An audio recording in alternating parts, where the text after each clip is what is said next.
Who wants to start? Why is everybody looking? We should make them start, right?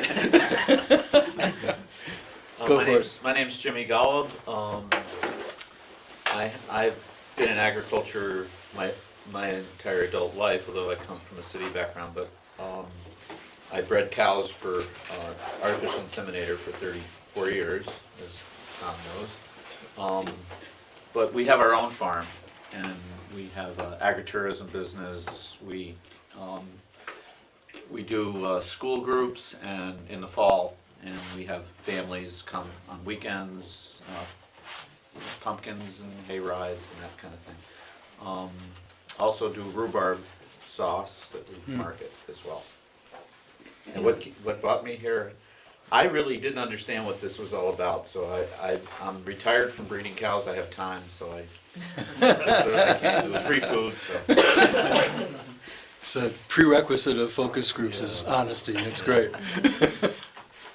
I'm Tom Stone from Stone Brothers Farm and Greenhouse.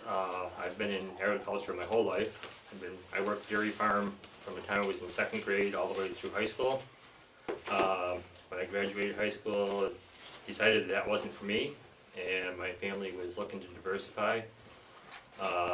I started a greenhouse garden center business, and I've been doing that for the last 27 years. And I've gone into produce as well, in the greenhouse hydroponically and as well as outdoors. And I, like Jimmy, I didn't know what this was about. I was asked to do it, and You're the one who I talked to your dad, right? you talked to my Yeah, dad, yeah. yes. Yeah, he said I would do it. You did. Well, thank you for coming. I'm Claudia Loomis, and I'm basically here because Debbie Sequin said she recommended that I come, and I said, well, fine, I'll go. Anything for Debbie. Anyway, my husband and I are retired educators, and I guess in retirement, not everybody buys a 200-acre farm, but that was my husband's dream and my nightmare. But anyway, we run a farm locally, Loomis Maple Homestead, and he raises beef cattle. He is branched out to the Wagyu now, so we're getting some Kobe beef, which is really a treat.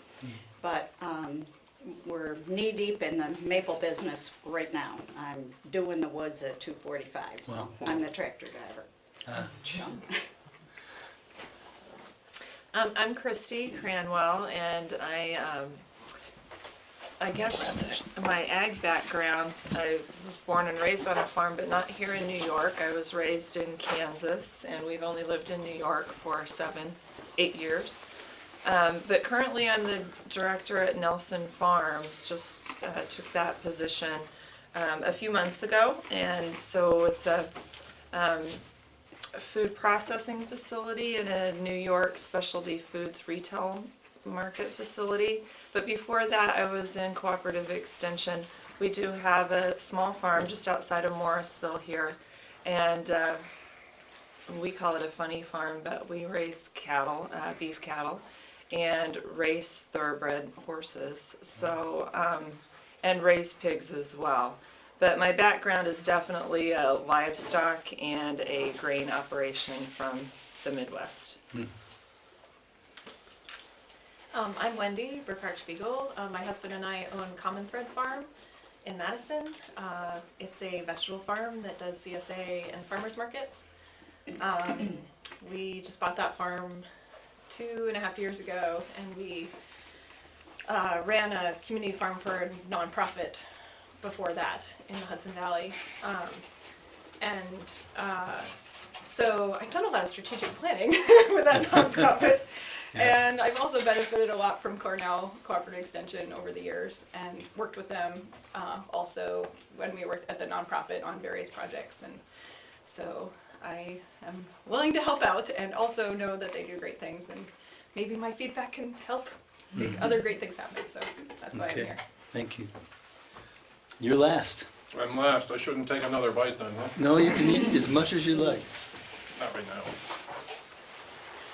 Peter Can. I'm I guess I classify myself as a gentleman farmer. I'm not making any money at it. I've had a tree farm that we live on, 70-acre tree farm for 40 years now.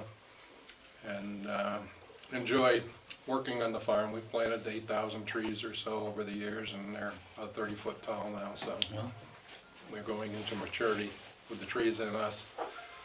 And we have 5 ponds, lots of, about 3 mile of trail, live on the side of the Canastawega Creek Valley looking back west. In the net zero house, we have geothermal and wind and solar, and I even have a micro hydro turbine making electricity on the way down the hill. So I'm here, I guess I got invited because of that. I know I'm listed as a farmer. Plus, I'm on the Cooperative Extension Board, so I thought I'd come and see what's going on. great, thank you. Couple business things and then we'll jump into it. One is the two of you, and I don't know if I spoke to each of you on the phone or not. If I did, what I'm about to say is a repetition. I like to videotape, obviously, these sessions. There's 2 reasons for that. One is to allow staff people and others to see what people have. What do you need or want that would improve the capacities of Madison County agriculture and your capacities as a member of the Madison County agricultural community? Now, the sub-question under that is, what do you need or want from Cooperative Extension? But you don't necessarily have to limit your answers to that, okay? So it's basically, we're trying to figure out what would be useful to you. What kinds of assistance do you need? What kinds of information? Whatever, okay? We're going to ask that, I'm going to ask that in several different categories, and I'll run through them real quick.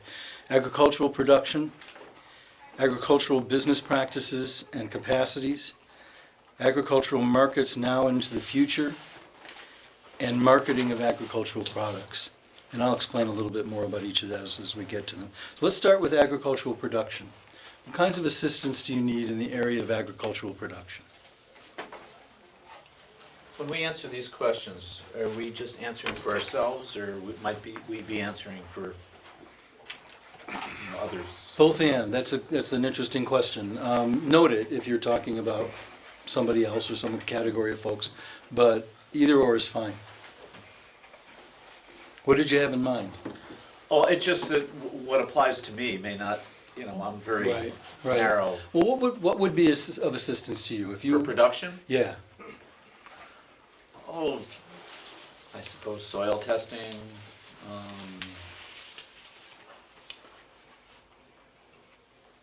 crop advice. Mm-hmm. I always like to have somebody look at my crops, tell me what they think. Mm-hmm. I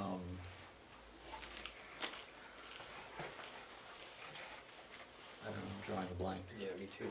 Really? I have some. Okay, go for it.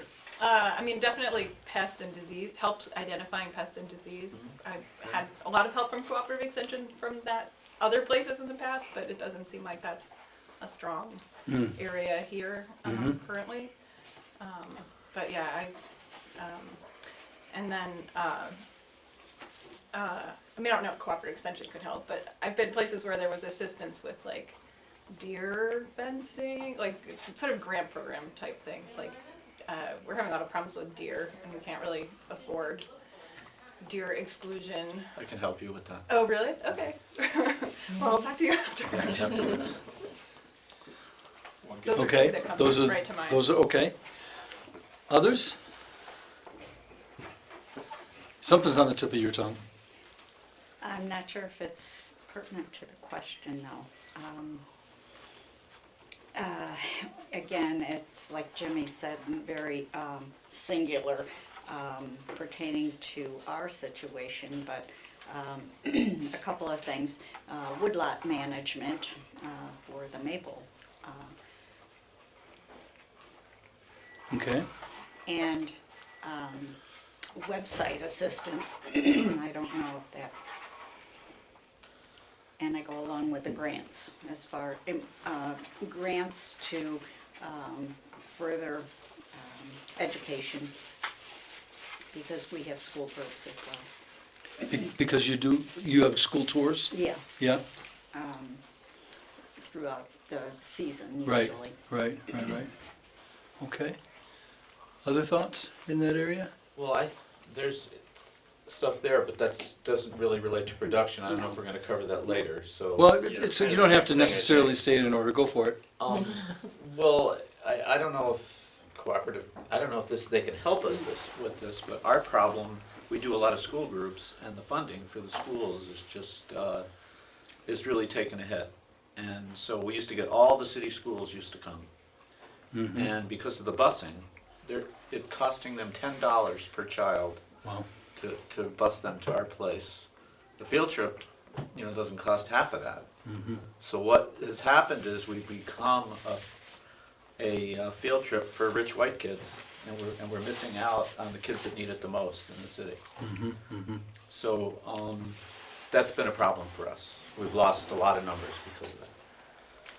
Okay, So I don't know what they can do, but it's been a problem. okay. What else did you say? You were talking, Woodlot? the woodlot management, yeah, that's definitely, we'll probably speak to that. Yeah, there is an organization called New York Forest Owners Association, which could be a good one to get, join, and they have all sorts of information in a magazine every month. or 2 Well, months. my son took a class in it at Cornell, and his professor actually belongs to the Maple Association, and he came, well, I think our tour we were on the tour for 2003, when the association came through New York State, and, but I think it's the physical part of it, as much as the education. It's,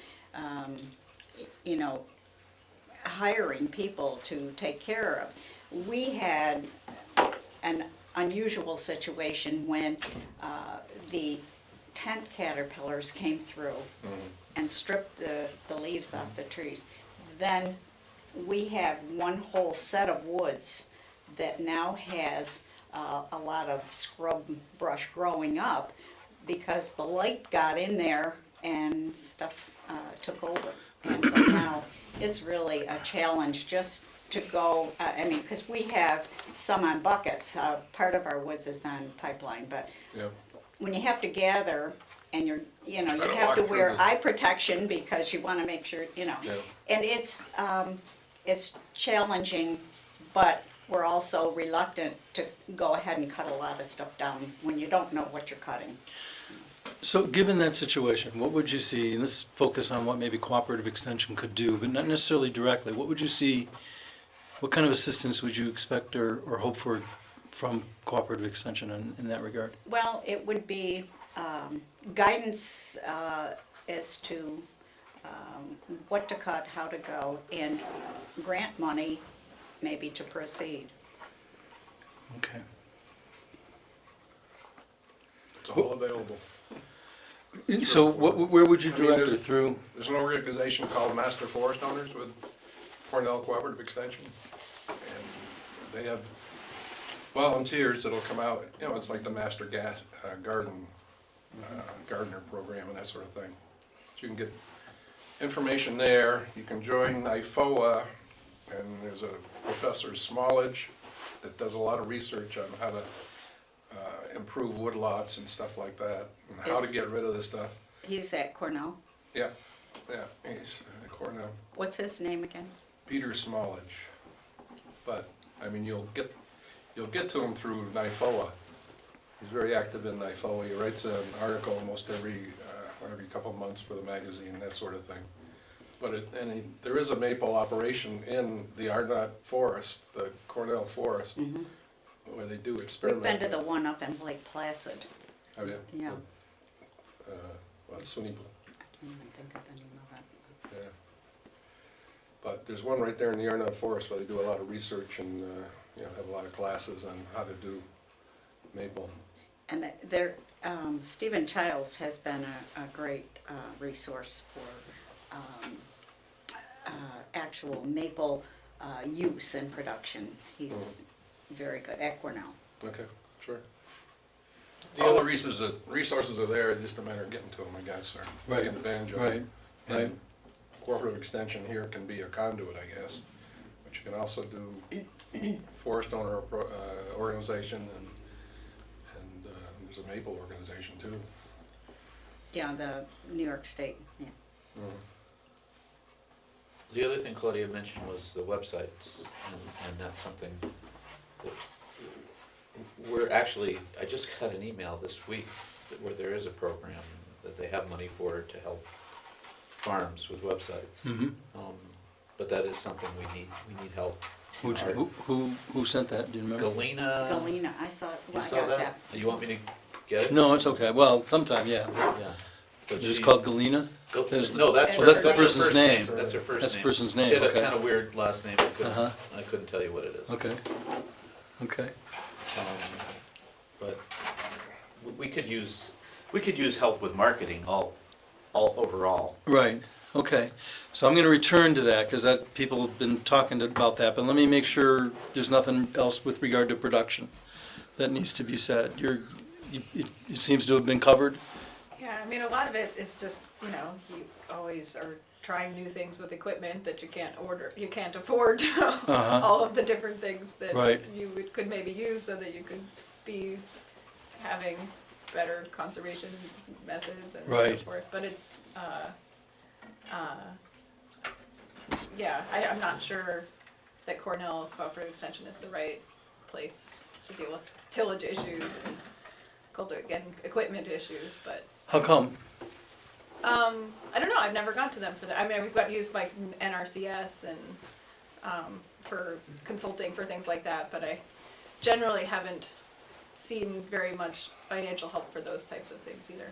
So let me throw an idea out at you that came up in a number of the interviews and came up quite strongly yesterday, and get your thoughts in this regard. And it was kind of what you just said, is perhaps the role for cooperative extension in many of these instances is not to provide that information directly or that assistance directly, but is rather to be a conduit, or one person used the word hub Yes.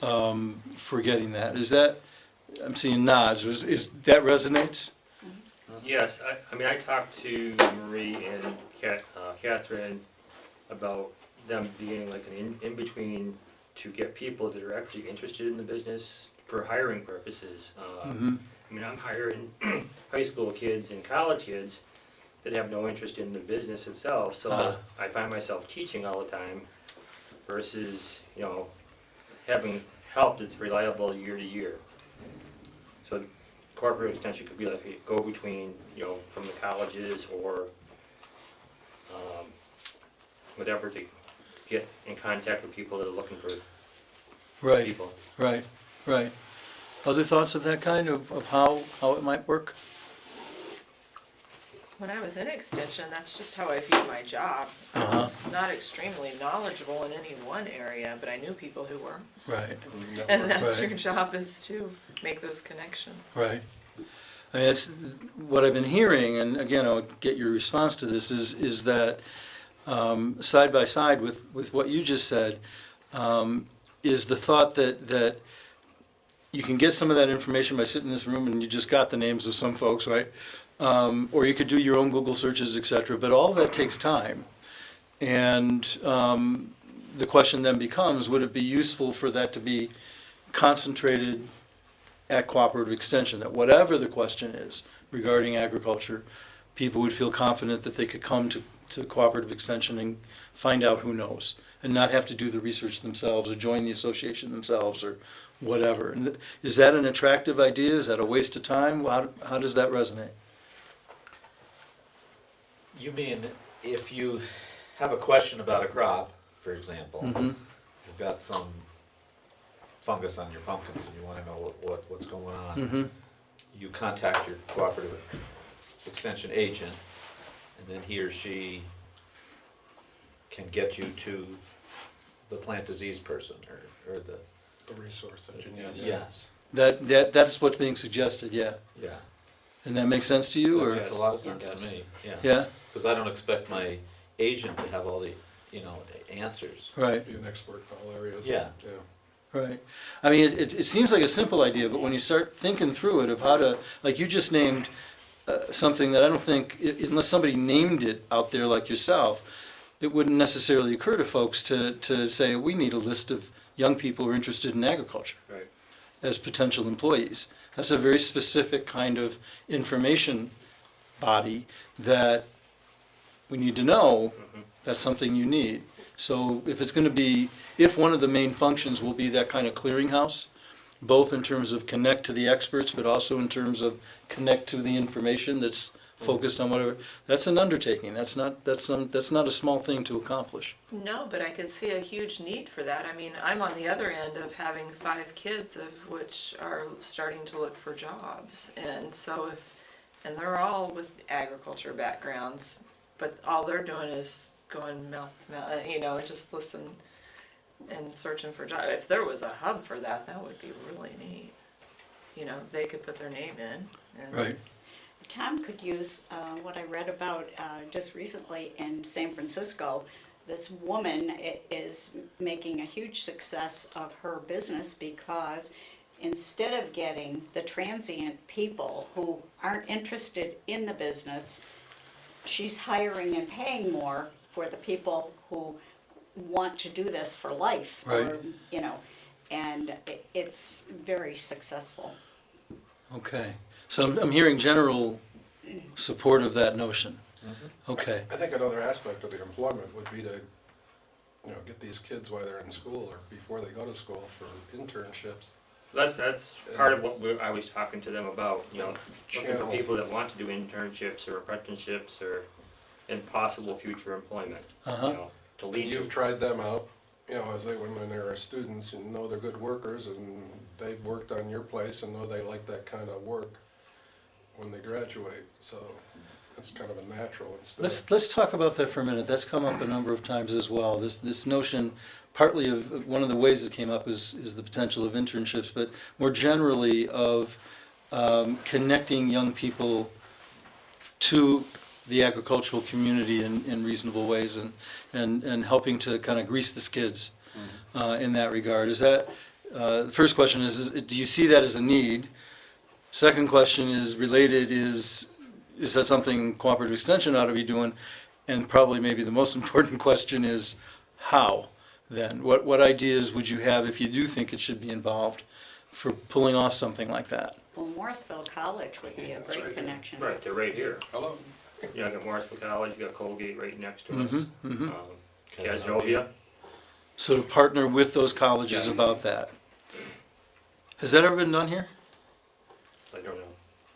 'Cause I've not seen anything on it. Not to my knowledge. Yeah. Maybe it I has. know the elementary school used to use college students that were interested in teaching. Right. They would come and help in the Yeah, classrooms. for, We did Teaching. extension programs with Morrisville State College. Did you? For 14 through 17-year-olds. Ah, It was very specific. It was dairy and equine. I see. So. That actually brings to mind one of the other things that's come up is the clubs. What's your view, that's as one mechanism for getting kids involved? I guess there are there's a pretty active equine club process. I'm told not so much in the dairy area, is that Are you correct? talking about college clubs or? No, 4-H? high school. 4-H. future farmers. 4-H club?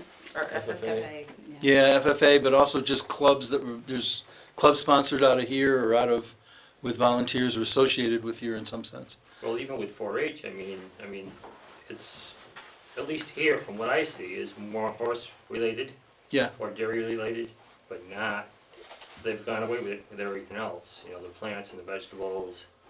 I used to judge for them for 20-something years, and, the last couple of years I was there, I get 3 or 4 exhibits, that's it. So they're not promoting it at that younger age level. how do you explain that? I- How do you understand that? Kids aren't interested in 4-H They're not like they used interested. to be. There's too many other things going on, they wanna be on the computer all the time, they want, Not as many kids come from farms either. that's true. Uh-huh. So, any aha ideas about, well, what would you do about that if you had full reign? You could just create something from whole cloth Well, I don't know about that, but I thought I would just give my 2 cents because I have a different perspective Uh-huh. on labor. I mean, we do apprenticeships, and we've been running them, apprenticeship program for either here or where we used to work, for about 12 years now. But I find, like, the apprentices that really work for us, I mean, people who are really passionate about farming and want to learn, and then, our operation is very complicated, and it's a lot of details, and it requires, real speed, and people can pick up things like that. You know, Yeah. we can't, we have to have really bright, interested, passionate people, and generally, we've had to recruit nationally for that. Really? And we do it through ATRA. NCAT and ATRA has a website where you can list for apprenticeships, and that's been our best resource for that.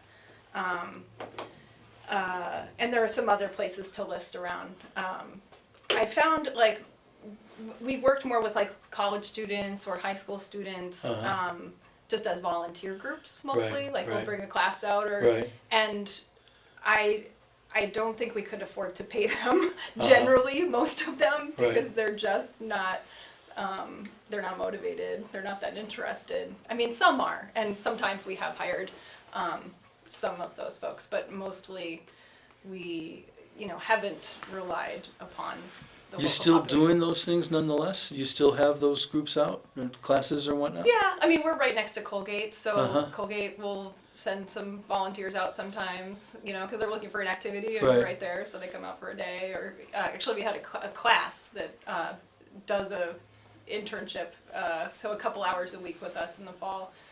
That student, so we've been lucky to have that kind of Uh-huh. situation too, and we've.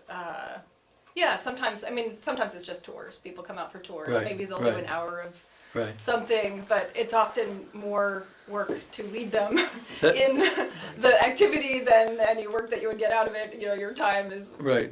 so it's more of just a way to connect, and because, we value that. We value people connecting to the farm and kids learning about farming, and that's important to us, but we couldn't afford to pay them to do it. Yeah, yeah. Yeah. I think that when I speak with people about ideas of that kind, the response often is one of the last things you said, which is, it's a lot of work. And so the question then becomes, if it's something of value, broadly speaking, if your goal, for instance, is to get more youth connected with farms generally, right? And knowing not all those kids are going to be somebody that you could pay, or even maybe somebody or a group may be situated that is going to cost you time. The question that comes to me is then, if it's a value, and there's a gap here between that value and the value at the individual level for the farmer, and whether it's worth their time, how do you bridge that gap? Right? It's not worth bridging if it's not a value over here, but if it is a value broadly, which I'm hearing it is, right? And I've been hearing consistently across the board. A lot of different people have said that to me. And then we always get to that moment in the conversation where, well, it's just not worth it. I can't. My question then becomes, how do you make it worth it? How do you, and I don't know, I'm asking you all, how do you deal with that reality, that it's something worth doing, you got a problem with an issue with young people, not enough young people being interested in going into agriculture, right? On the one hand, knowing you want to have opportunities for them to experience that and learn that, and that it's difficult to pull off. Those are the realities we're dealing with, right? What next? What's the next step? What comes to mind? Maybe information about 4-H programs. If programs could be presented either in assembly format at the schools or here, where the kids who don't know about 4-H now, or have never heard of it, that they could learn that, well, here's an opportunity to enhance what I do at home, for instance. They might be interested. Well, they do have programs that I think where they get their tractor certification, right? Yes. Yes. Yeah, they still have that. So that's useful, Right. because if I have to teach a kid how to use my tractor, sometimes it's just better, like you said, just better to do it yourself. By Yeah. the time they figure it out, it's So, for me, I, not to change this, I don't know if this is off on a limb, but, we need labor more than we need, expertise sometimes. Like picking pumpkins, picking snow. I'm 60 years old, I used to pick all my pumpkins, I can't do it anymore. So, I can't go on the national, we can't house people, you know, we need, it's need local seasonal, kids. it's part-time. Yeah. You know, it's like, today looks like a good day, you know, for a couple hours here, kind of thing. A neighborhood kid would be the perfect thing. You know, some kid who doesn't have to drive maybe even, he could ride his bike, or maybe if I only had to drive, you know, a mile or so to pick him up, would be perfect. So you have that need, is similar to what you said, you have that need, and do you think there's kids out there, you're just not connected with them, or you don't think there's kids out there? I don't know. It's year to year. Like, I don't know who's gonna pick my pumpkins this year. Last year, we did really well the last couple of years. But, I'm always worried, am I gonna find the right kids this year? You know, who's gonna do it? Okay. So, That's not really a sustainable job that we're talking about, right? No. We're talking about trying to find people that want a sustainable job in agriculture, I think. Or get an introduction to sustainable living in yeah, but agriculture. I mean, you gotta pick stone if you, I mean, I did No, it. I you know, but I mean, that kid doesn't have a lot of interest in picking stone, right? Or No. picking pumpkins. I mean, it could be the overall experience of farming, yes. Yeah. And then you could pull a kid in, but otherwise you're pulling in somebody that wants to make a few bucks, Right. you know, in the fall. When the But that's reality, that's what I have to deal with, you know, so. I'm not really, I guess I'm not expecting these kids to have a career in agriculture when they work for me. Now, if the right kid You're came not gonna along, inspire them into a career in agriculture. He might. I don't know, if the right kid, I did have one kid that was amazing, and he was so good, I let him do more and more stuff, but, Then you can send them over to Cornell there. What do you grow over there? Oh, I'm not Cornell. Common Thread. Yeah, We grow mixed vegetables. mixed vegetables, so. I mean, if they graduated from stones and pumpkins, then, or you could share them. The other thing I've Sounds like wondered about Margaret Whitman. Extension's role is I've always thought with, especially where Madison County is, why couldn't they do a joint hire with a part faculty at Morrisville State College and a part CCE person over here? Then's your true connection with the college. They've got a foot in each door, and you have a youth connection there as well. It's kind of a bonus.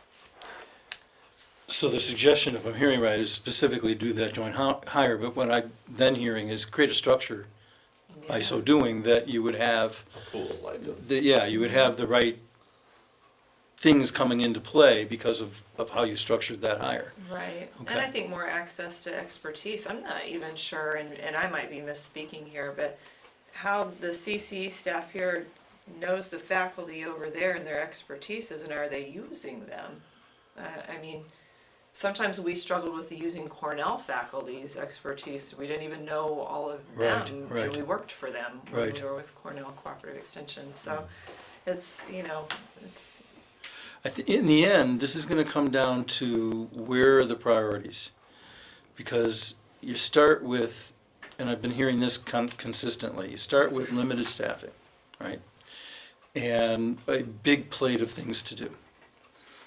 And so what happens is operations against that plate basically take over, and that's typical of every not-for-profit I've ever been associated with, it's just how it works. And to do the sort of thing you're talking about, or the hub kind of work, kind of gets, unless it's prioritized, and that becomes the question, that's a strategic planning question. If this is really an approach that can deal with some of the major issues, then it has a better chance of getting prioritized, and that's what the purpose of these conversations are. So let me put that to you as a question.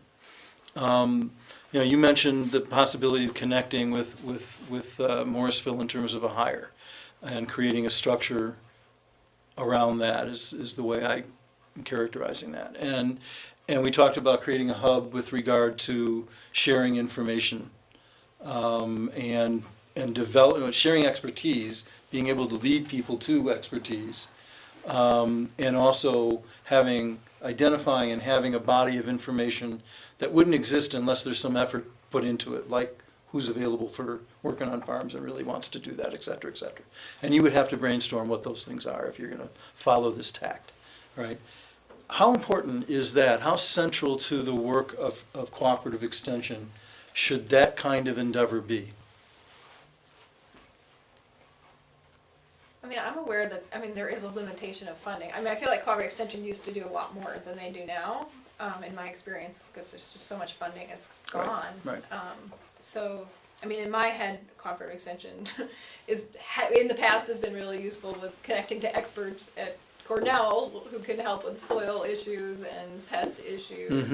And then they've also done, you know, a lot of nutrition and youth education, which I think is also really important. And I don't know how much they should be trying to do, like way more. That's all a lot, you know, it's a lot to do, and those are really helpful things. And there are other people who are, you know, covering different, like the NRCS is out there, and you know, the Maple is, you know, there's other places. So Cornell doesn't have to be everything, and I don't think they have the funding to be everything. But I think certainly knowing where to point people to go in various agricultural. So that would rise to the top of your list, the knowing where to point people. Regarding I don't know, like I said, there are certain areas that I think I would come to them to ask them. I wouldn't, you know, I might ask them, you know, locally, how do I deal with,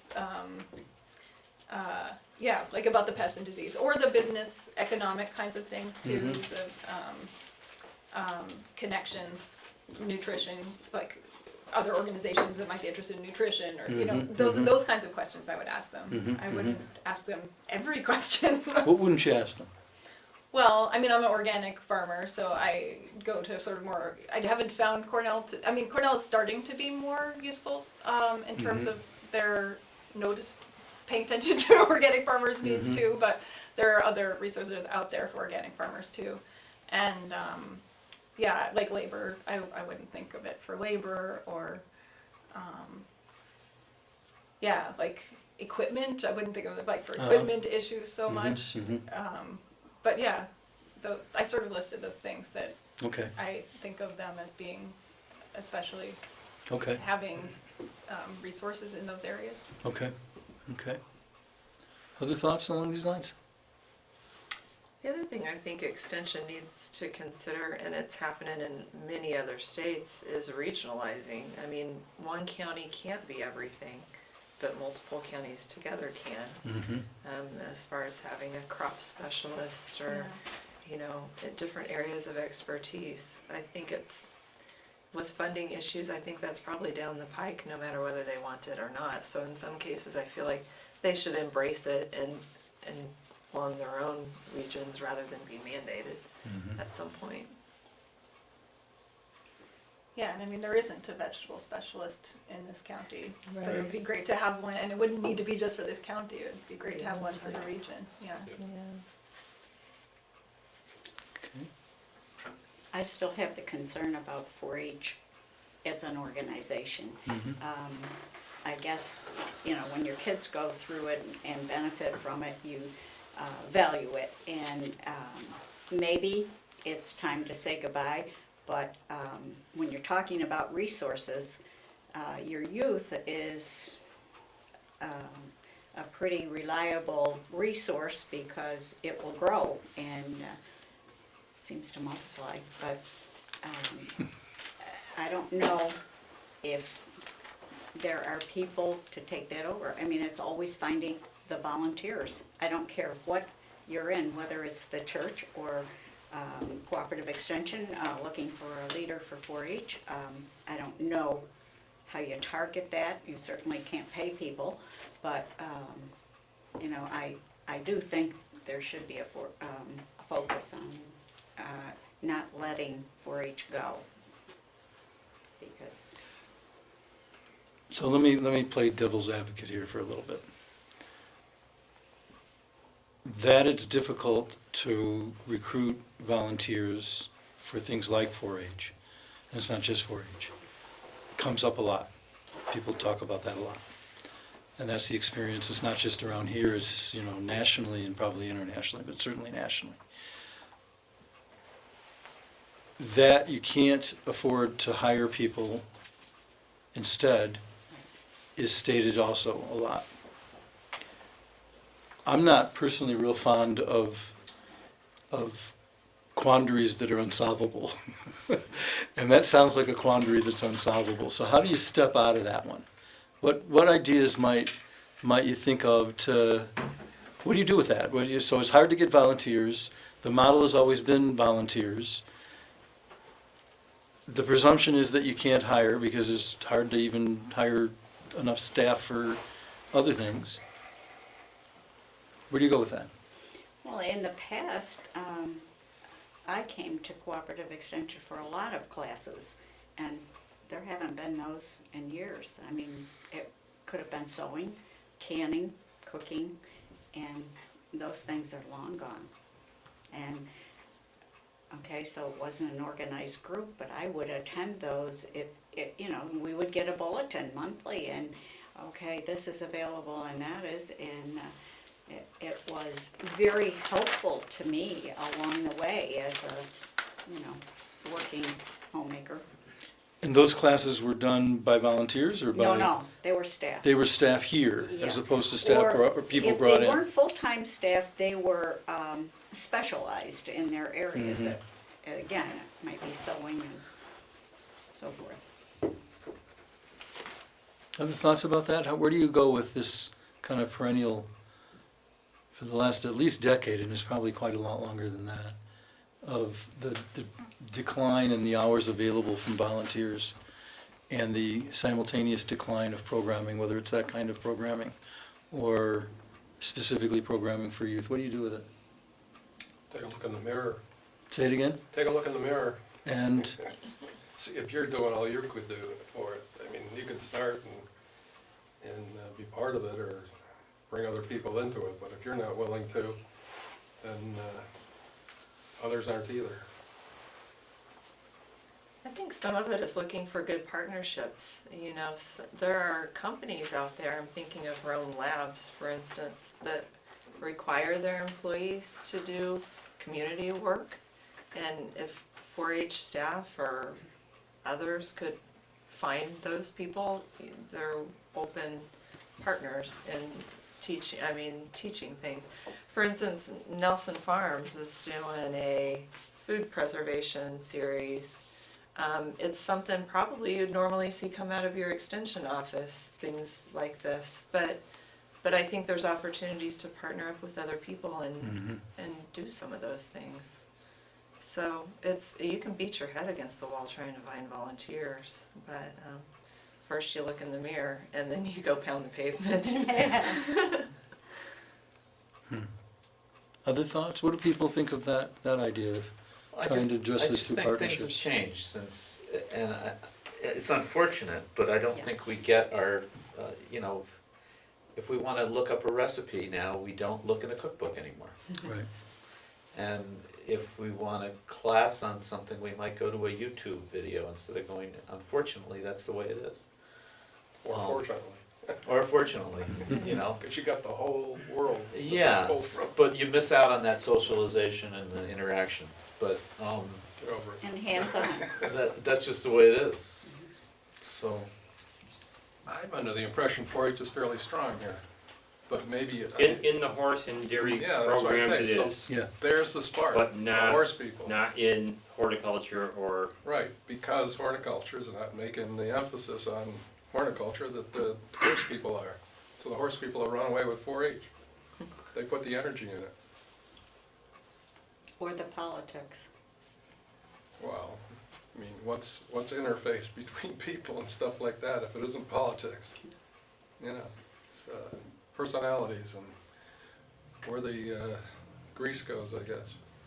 But yeah, the host, all of a sudden this area is a very important horse area. And they've kind of taken over the 4-H. We want it to have another focus. I think we need to get into 4-H and draw it back the other way. But I think there's still a lot of kids and a lot of volunteers in 4-H. They happen to be the horse side of things. Yeah, that's definitely the case here. I know there could be, we've gotten involved in some school programs, gardening programs. And we're doing something with the Solve district. So we could get kids more interested in vegetables and gardening if we start at a young age to be teaching that right in the school. So you already have a partnership. We're helping With out. Solid. We were called to help, and so we're we're just a small part of it. But, Right, but right. we're doing that. I know there used to be a program in Casnovia where they had they had a garden, and then they had a garden party before the end of the school year, and the kids actually got involved in growing the vegetables, and it was a curriculum. Mhm. They don't have that now, at least in our school district. I don't know if they do in yours, but that might spark more interest. Sure. Yeah? Would you all participate in such a thing if that was created? Yeah. Yeah? Even though it takes time and effort? Like you were saying before? I'm having trouble following exactly. So we Okay. could put out the idea. In Solvay, we were called because the Solvay School District comes to our farm, so we know the teachers. And they didn't know any other farmers. So they want to start actually it's with a senior citizen place is right nearby. So they're starting the vegetables in the school, and then they're putting raised beds up, and then the senior citizens are going to reap the fruits of their labor. So it's sort of So like a but they wanted some community technical gardening assistance project. from Yeah, yeah. us, and they're teaching them Okay. stuff, but a friend of mine used to teach a real course to, what we're doing is with kindergartners. I think she was working with 3rd or 4th graders, and they had, something on vermiculture, worms, they had something on, I don't know, she had a whole curriculum that she worked out, and she was teaching in the school.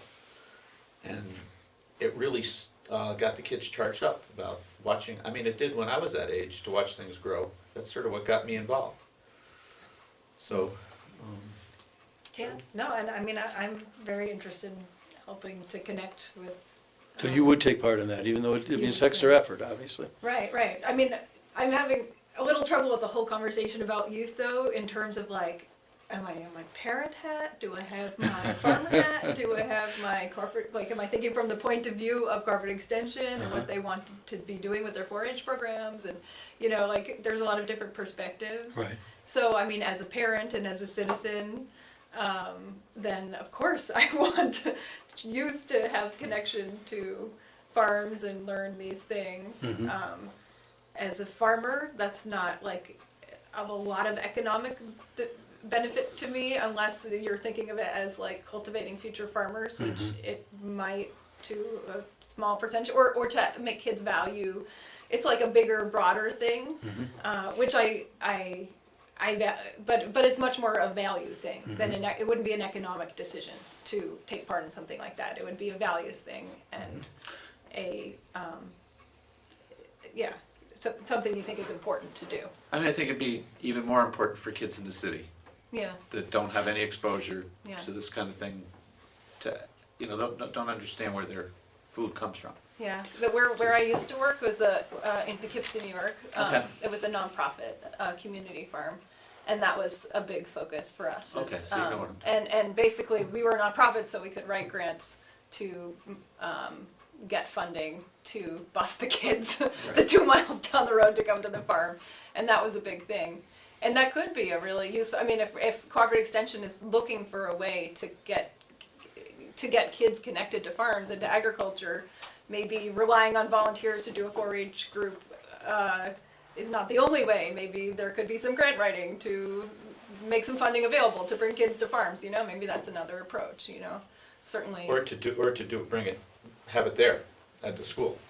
Right, or to do school gardens, or to do other things, and to bring in farmers and other gardeners and other community members to help out in different ways, for sure. So let me ask you the planning question, and then I want to get on to a couple of the other topics before we finish. Some of it's been laced in, which is fine. I'll preface the question with this. In my experience, these kind of programs that you're describing, they pop up here and there. You have a little program with Salve or whatever, and they're often very successful in that context alone. The only way that they ever succeed at scale is to do the sort of thing that you just mentioned. There has to be an institutional, a structural commitment to doing it, or it happens sporadically and then it goes away when the next thing happens. And so the planning question becomes, how big a priority is such a thing? Should there be a commitment, not necessarily saying how to accomplish it, doesn't have to be cooperative extension is the prime mover even, it could be done in partnership, it could be done in any number of ways. But is it important to do, is the prior question.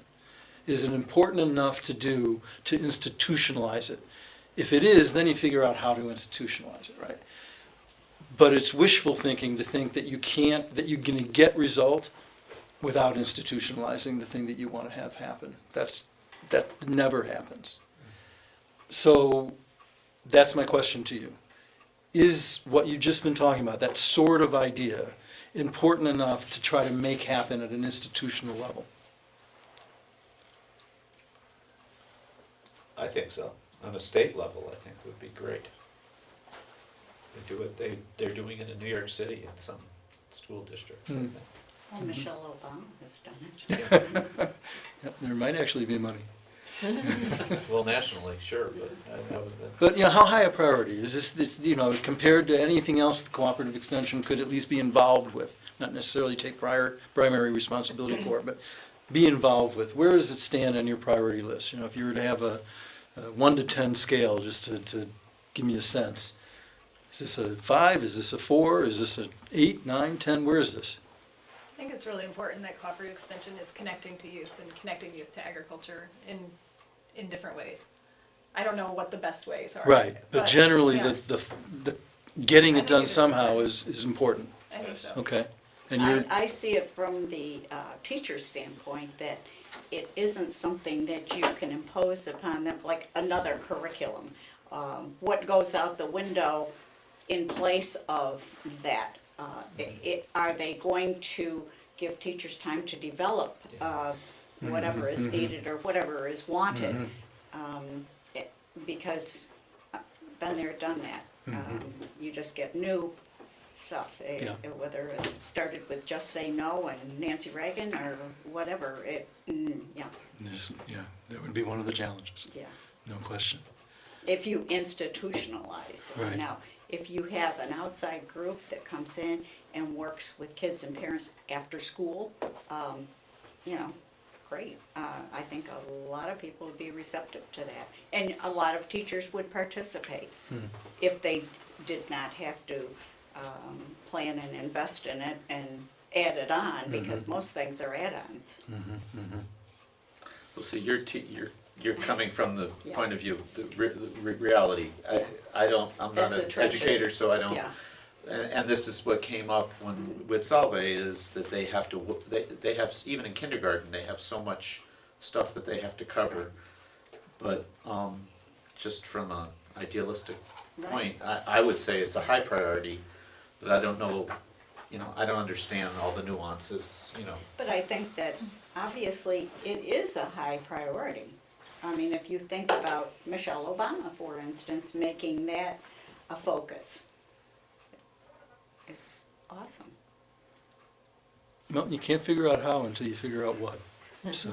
So are we addressing a shortage of farmers or a shortage of help for farms, or, you know, we, Products, I mean, I think healthy food. I think awareness is what I was talking about, more than, I don't for a minute think that the kids in Salve are gonna all become farmers, or even some of them. I think it's more just awareness of where their food food comes from. education, sure, I mean, that's a whole different bailiwick, I think, than, I was thinking you were talking about where we're gonna find future farmers of America. And, you know, do we need to cultivate kindergarten kids in Salve to? No, I don't think Yeah, so. No, I get. I mean, there might be I some. get where you're coming, yeah, there might be one or two. I mean, I was one of those kids in 7th grade in a seed Sure. germination project from from Sure. outside of New York, So it'll come. and that's what sparked my interest, but, you know, I don't think there was anybody else in my class or even my school that did, so Right. that doesn't warrant an So- entire program. So we're talking food education rather than, You'd have to clarify, I think it's a really important point you just made, and you'd have to spend some time. You guys were talking several different issues, Yeah, right? before we were As you talking, noted. transitioned Right. and how to get Right. help. Right. I went so- off on a limb there, but, No, you know, that's that's. right. That's fine, no, before we that's, were that's how talking- good ideas germinate. So I think, I don't have any problem with off-topic or whatever, I think you're on topic. The problem from a planning point of view is instead of focusing, this is just my approach, instead of focusing at the front end on challenges and how it's hard to figure out what you're gonna accomplish given the realities of the world, you go where the passion is. You figure out what people are passionate about, and I heard that percolating in here, which is why I spent some time here. Nothing ever gets done without passion, so you start there. And then you do have to do a lot of serious clarifying work. You know, yeah, you're feeling passionate. What exactly are you passionate about? You're talking about picking pumpkins, or you're talking about future farmers, or what are you talking Organic about? vegetables Right. and why it's important. Yeah, so all of that it would end up having to get sorted out, and we're not gonna finish that process today, but where I start from is figuring out where the passion is, and I think I heard some. As well as the interest, you know, I need somebody on my farm to do whatever it is, and you try to figure out how those things go together. With a cooperative extension, you know, in my mind, it's more, they would be in the providing labor business, or trying to find labor for existing farms, rather than the food education business. Although they could be in the food education business, there's a lot of other organizations like the schools and whatnot that can do that and bring in farmers to help. But I think the opposite myself. do you really? I think of Oh, them yeah. as being more useful in the food education and less in helping with labor. For everybody in the county? I mean, with the youth education programs, but they also do a lot with business, development and economic development types of things, and a lot with, Farming. marketing and education are linked. Yeah, we haven't know? gotten into the marketing stuff yet. That's where I wanna go now, we only have a few minutes, so we have almost no time. Can I buy like 10 minutes from you? You okay? Sure. All right, let's talk about marketing. What kind of marketing assistance do you need? Food education. You mentioned some things earlier. Okay, so we'll put that on the list. You talked about website assistance, I think it was you. What else? I mean, generally, we're a CSA, which people aren't always familiar with. They Right. actually just put on a CSA fair, so they just did something to try to help us. But that's something that it's helpful for and for them to sort of help spread the word about farmers markets and CSAs Right. and also just vegetables in general, the importance of eating healthily and how do you cook it and Right. things like that that can help people to actually use those products. So Okay. from my perspective as a vegetable farmer, those are all things that would be great if it wasn't just the vegetable farmers trying to get all that information, but it would help. So that would be programming that you would hope Cooperative Extension would continue and build Well, I mean, upon, they do et have cetera, et nutrition cetera. programs, Right. so I would hope that would be part of the nutrition programs, Okay. and maybe that it would also be part of the youth education Right. programs, those kinds of issues. So the reason I asked that question is what I'm hearing is, those are things that Cooperative Extension could do that would kind of create the ambience, right? The knowledge base in general of people about CSAs, et cetera.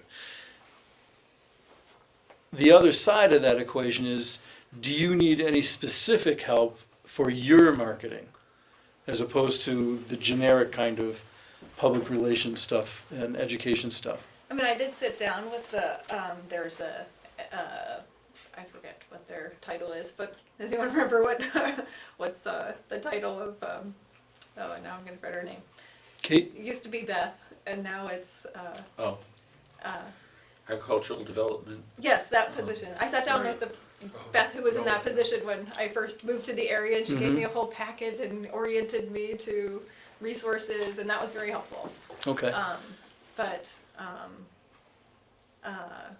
Yeah, I think for me, it would be more helpful if they could sort of take a role of generally You want them orienting people to the whole scene Okay, of like, okay. this is what's out there and this is available and this is why you would want it. And, you know, Okay, most of what I use for marketing, I mean, and you know, maybe point us in the right direction, you know, as to for marketing, but okay. I wouldn't okay. expect to come here to actually figure out my Learn those specific. precise marketing. Okay, okay. Other thoughts? Yeah, I'm gonna jump in. Our farm is too small to have a real marketing staff person. And when I'm the busiest is when I need to be doing my marketing. Right. You know, during the winter time, I'm not doing much, but I don't, you know, we're not selling many pumpkins this time of year, so I don't. Right. So I really need help, you know, like a farm, like Kritz, the farm you went to, they can afford to have somebody doing this all the time. I can't, so I really need help, getting more people to my farm. Our parking lot is not full when it should be sometimes. And whether that be getting on lists of activities, you know, places and newspapers and websites, and you know, you would mention just what the website itself or social media, or, you know, all that stuff. If we could have somebody, some sharp kid from Morrisville who's into this kind of stuff to help us, boy, that'd be great. So that's where we could use help. Right. I don't know if that's cooperative extension, but that's, you know, you Someone's asked. got to facilitate it. That would be a potential partnership. Okay. And other thoughts in that regard?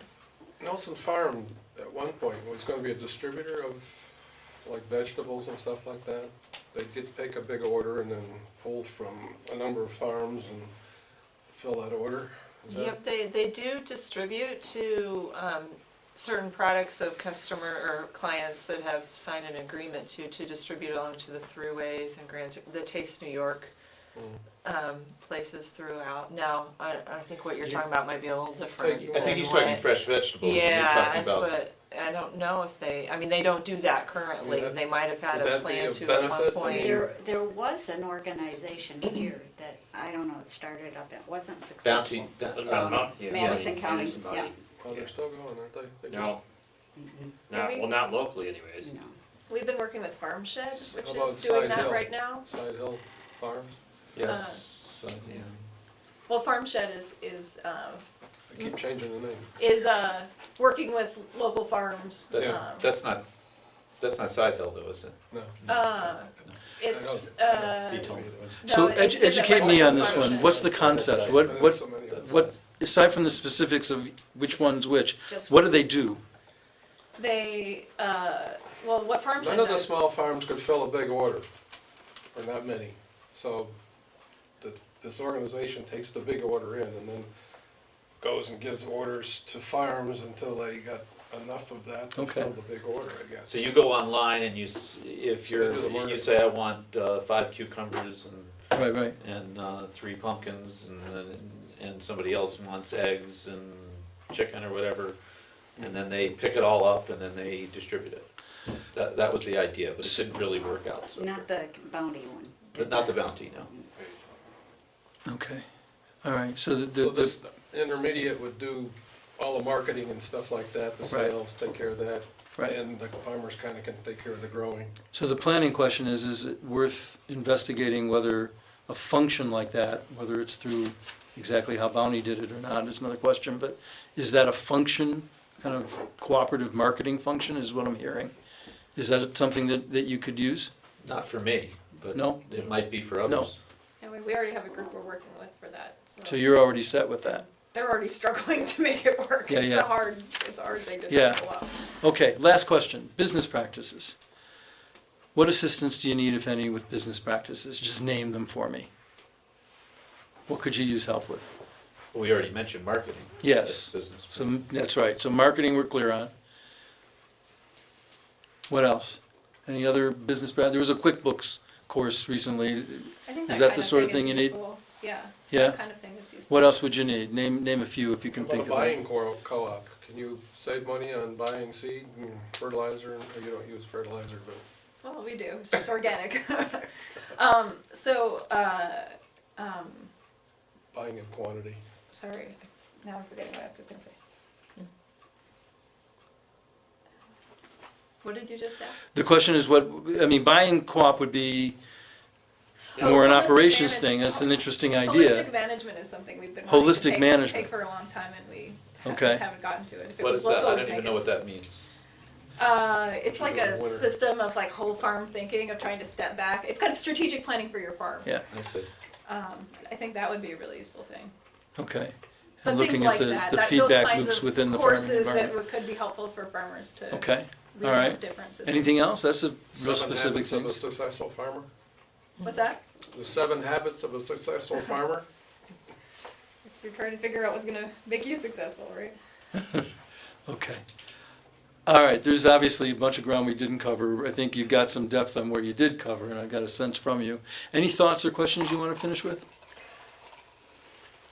Is this a useful conversation? Oh, I had one more Yes. thing when I was thinking about things that I think cooperative extension could help with Right. that didn't come up.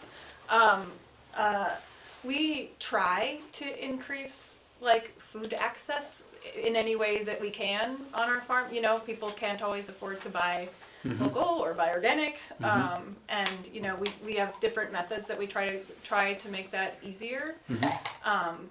But it's difficult. Like we ask people to donate to our CSA, and then we turn around and put those donations towards subsidized shares. But we're not a nonprofit, so you know it's hard to get. I can only get 5 to 7 shares subsidized, you know, each season. But it would be great if the nutrition programs for cooperative extension sort of thought about, you know, food access and how to sort of directly ways to help farms you know, be able to accept food stamps at markets, or to be able to maybe funnel the money through a nonprofit to subsidize more shares, or you know, different creative ideas that could both behoove a farm but also behoove the people who, you know, would have trouble affording the food. I think that there's a lot of potential in that area that it would be great Yep. to look into. Does that resonate? It, for her it does, not for me, but No. you know, that's great. Okay. We have excess sometimes. We have excess, like sweet corn. It comes all at once. Right. We can't deal with it. It would be nice if there was. I mean, we've donated to the food bank and stuff, but it's perishable, and sometimes there could be a use. Maybe, I don't know if cooperative extension is the place, but I hate to see it go to waste sometimes. Okay. Any other thoughts? And how do you sell it? Farm stand, or Yeah. so you need more stands? No, because then you have to supply them all the time. You know, it's. All right, stay tuned. You will all be invited to the community meeting in the next couple of months. That will be an opportunity to really try to figure out where all this input is taken to.